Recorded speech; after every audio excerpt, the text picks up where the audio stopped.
Today we're going to tighten up our chain cast on from the knitting loom. This is my loose side, and this is a little side that I've started, and so it's nice and tightened up, but it still retains its stretchiness. You can see how I am pulling out the extra slack. Yes, this amount was just in this little spot right here, and I'm going to show you how to finish up going all the way around. When you cast on with a crochet cast on, and sometimes other cast ons, it is very stretched out here, and by the time it gets relaxed, it is a bit of a loose edge, and so we want to clean it up, and we'll do that right now here on GoodKnit Kisses. Welcome to GoodKnit Kisses. We're all about helping you stitch your love and love your stitches. What you want to have on hand is your completed hat. Now, if you have a longer item and it is hanging off the loom and it's super relaxed, just really far down, you can do this while the loom is still working. This one, I would say, is just too close to the loom to do, but if it's a much longer design, you could go ahead and do this while it's on the loom. But for now, I'm going to show you this hat that's already come off the loom. You're going to need a blunt tapestry needle. I like this one from Chiba. I'm not sure if I'm saying it right, but it's got a little bent in and it's blunt at the end right here. You can have one that has the sharper end, but sometimes it splits the strands a little too much. And then of course your scissors after we finish weaving it in. All right, so all you need is this and your knitting. Let's begin. So to begin, you're going to find where your tail is. Now make sure that you haven't already woven this in. If you need to find your tail again and you've already woven it in, just kind of loosely find where it is and pull it back out. Even if it's nice and short, you will have a long tail to work with, and don't worry about it being too short now that you've cut it off. All right, so here's my tail. Now I have already started this tightening up, so it's a little bit more evident which direction I'm going, and I'll flip this video as well so you can see it in reverse. But what you want to do is come to the end here where your slip knot was, if you had a slip knot, or the end. If you don't have a slip knot, it's probably going to be a little easier to find. And what you want to do is kind of start playing with your slip knot to see which direction you need to start pulling from.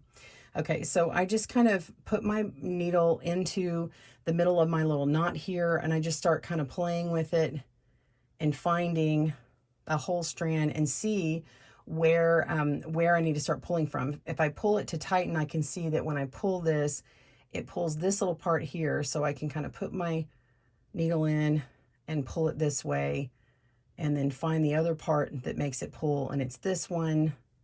And then I can find that it's actually attached on this side instead of being on this side.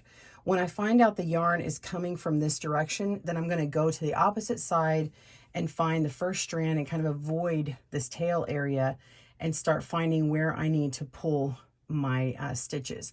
So now that I've kind of tightened it up, I'm going to show you, because it's a little bit easier and evident now that I have this long strand. I'm going to show you kind of the procedure of where the next strand to pull comes from. So once you kind of find the beginning here closest to this long tail, you're going to start pulling on these strands and kind of working your way down and getting this nice and loose strand. Okay, so let's just jump way down here. It'll make more sense in a minute. Don't do this with me just yet. This is just kind of a more observe this. Now, the main thing you're going to be doing is really observing what you're doing. It's very tedious and slow, but once you get going, you'll start seeing kind of a pattern develop as how it moves along. Now, specifically, this is from a chain cast on. If you have a different cast on, yours may come from a different spot, but this is how this one works. So I've got this long line here. Even if I put this down, I can find it again. I'm going to pull on this yarn, and you can see that this spot right here is being tugged. Okay, so I can tug on this one and it tightens that other part, and when I come over here and tug on this, I can see it actually comes from here. Okay, so I was actually coming from this area, so I want to go backwards. So I'm going to tug on this, and now I'm going to find the other side of this long strand, and I'm going to tug on this one over here. Okay, if you don't see it, I see it moving, but I'm not quite sure, so you just pull it a little bit harder, not too tight, but you see it comes from here. So I'm just going to gently lift that up and pull, and then now I'm on the other side of it. So I came from this end, now I'm going to come to this end, and I'm going to kind of pull this back so you can see. But when I pull this part here, you can see it sort of tug actually underneath and in between here. And let's just go ahead and pull on that. Now, if you have a little fleck in here, like I do with this tweed, it may be a little more difficult. I've actually found it's really easy to pull on it with this needle instead of the other one. Anyway, just pull on that. And now the other one, so it just came from this one. Now we want to go to the other end of this long strand, and we're going to pull. It's a little bit hard to see, so let me just move some stuff around here. Let's see if we can pull that. And if you see it, I'll try pulling it a little bit more tighter. Do you see that part right there? It's that right there. So I'm just going to lightly pull on that. Okay. And then we're going to come over here and tug, and it's this outer part here to make that sort of chain. Pull on that. Now we don't want to over tighten. When we start pulling it, we want to keep these stitches nice and consistent so it looks like the little end, like the V stitch here. So we've just pulled that one, and now we're back to the other side. I'm going to pull on this one, which was right underneath and in between some stitches. And now I had a knit purl going on, a knit 2 purl 2, so it looks slightly different when we turn it over here. So let's pull this one, and now it's not coming from in between a knit stitch, it's actually coming from where this purl was. So we're just going to pull it, because right after my chain cast on, I did knit 2 purl 2 on this particular pattern. All right, so now that we've gotten that one, now we're going to come back over here and pull, and now it's this side of the V. And once we do one side of the V, then we're going to tighten up the other side of the V. All right, and now we're going to come to that other stitch down here and tug. Actually, this one is back here, so we're going to pull that. I'm going to turn it so you can see a little bit better. We're going to pull, and you can see here is a knit stitch on the back, and it's this little ladder in between.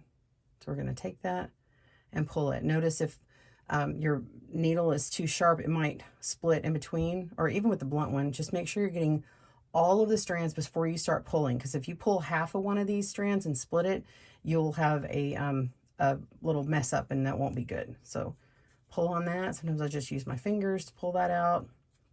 Okay, and then now here's the other end. I'm going to pull it back and see if I see that. Ah, there it is up on top. Get that. So that one was pulled, and then we need this one. And here we go. Now we're back onto the top with that little V-looking stitch, and then the other side of it. And there we go. We're just going to pull again. And now you can see I'm back to where the middle of my knit stitch is. You can see it's that V-shaped stitch. If I turn it the other way, that's what that is. It's in between that knit stitch. So we pull here, and that's where that stitch is. Pull again, and we can see the outside up on top and the other side of it right there. And you just keep going. Go all the way around until you get to the end, and pause your video and do what you need to do, or just wait and see me in a moment. I'm going to finish up here and show you what the end of this looks like. See you in a moment. All right, you can see I have tightened it up everywhere, and I'm at the end. It's got a really, really long strand. All this extra yarn was bound up in this original cast on. All right, so you can see it's a little bit extra loopy here. That's partly from me just tucking and experimenting when I first began. But we want to get it all the way over to this knot and make this part the long part. All right, so let's see, I finished up, and I should be on this part here.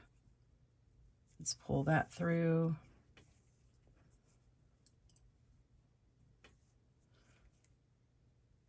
Just kind of doing this real time so you can see. And this side.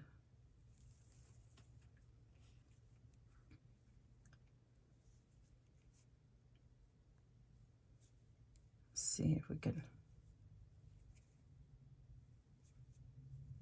There we go. Pull that in.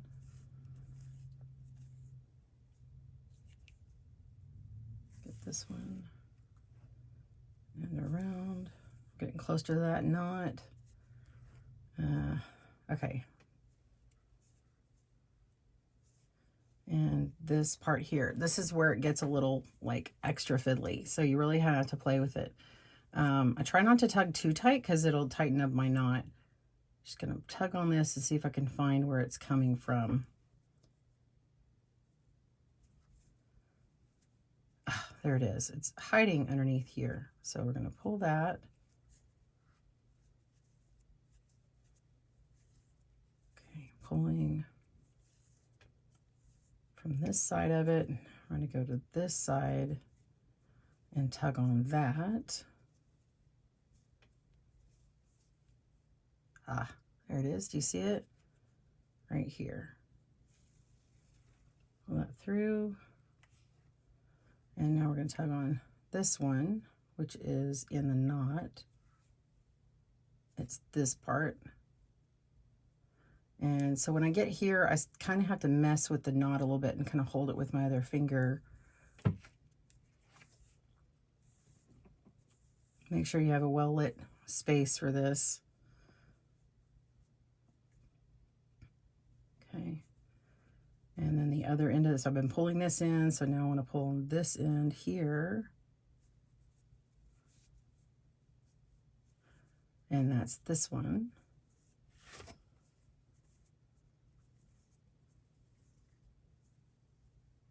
Okay.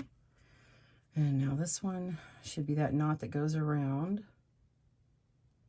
It's where this blunt end comes in on the needle, and then pull on part of that knot to keep it in place. And I'm just kind of pinching that area just to keep it from going around too much, moving. Pull it through. Okay, so pull the one that I've just been pulling. I'm going to go to the other end of it, which is this part, and then I'm going to pull that. And it's starting to actually pull on this tail here. So now what I can do is just take my tail and pull that.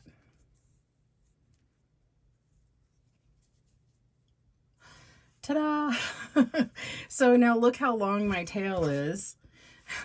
And now you all I need to do is just connect this part here and then weave it up into your brim. So I'm just going to turn it inside out. Or slightly inside out, and I'll just get my tapestry needle in here, and I don't need that long of a strand. It's just going to cut off that frayed end there. All right, so now just going to connect this.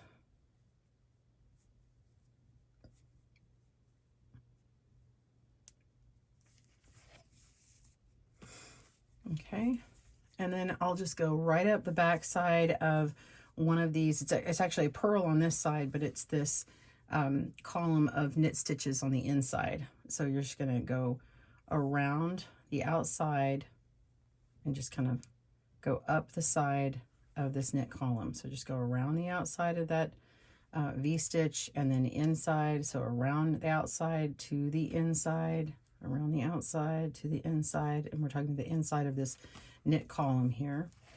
Pull through and just kind of tug on your work to make sure that you don't have it too tight through here. You want to have slack, and then just keep going up.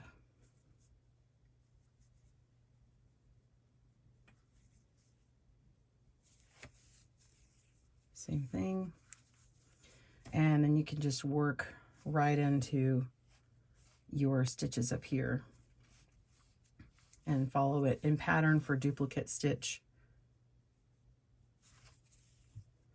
And I like to go through several stitches. Okay, and then when you do it that way, you're not going around this way and it won't be tight. So you're still going to have that stretchiness of your ribbing. All right, so I hope that that has helped you weave in your tails and you are done. And be sure and join us for more videos at GoodKnit Kisses. There's some suggested playlists for you down below.